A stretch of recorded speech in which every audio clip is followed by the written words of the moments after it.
It might be better for me to sit down, I think. Yeah, I don't mind. So. Oh, mate. I mean, we could get the pile in shot and you can go through it. Yeah, alright, well, let me know when you're rolling then. Yeah, I'm rolling. Okay. Well, you're talking about influences. This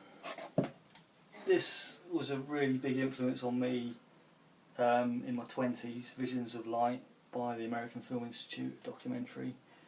It kind of goes on about how the picture should augment, should be motivated.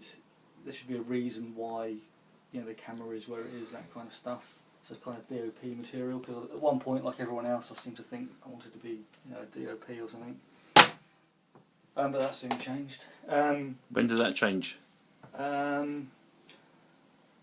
Probably in the mid-90s. I just realised that I didn't want to be anybody's bitch, and basically, okay, DOP is in control of the theme and can consult with the director and blah blah blah, but ultimately you're getting told what to do and it's all about measuring the light and all that kind of crap that's just dull as shit. Do people still do that, measure light? I believe so. I don't know. I just tap to focus nowadays, Do you measure light on your shoots? No.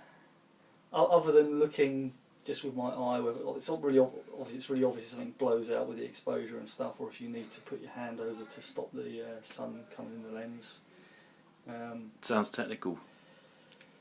Well, you can make it technical, or you can just make it how you want it, can't you?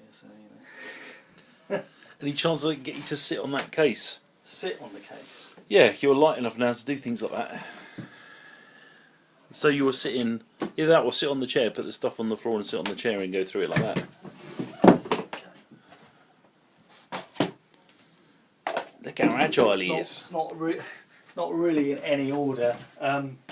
So I mentioned earlier that Star Wars was a big influence, and obviously as I understood more about Star Wars, I understood more about the people who made it, in particular George Lucas, and I did make a point of reading his biography.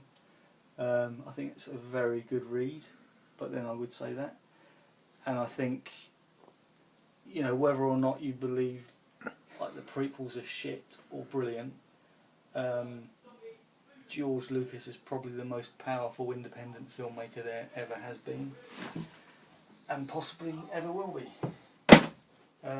I'm sure he's. What's the book about? The life and films of. Yeah, so basically, it goes on about he had a car crash, and he decided he wanted to be a filmmaker after that.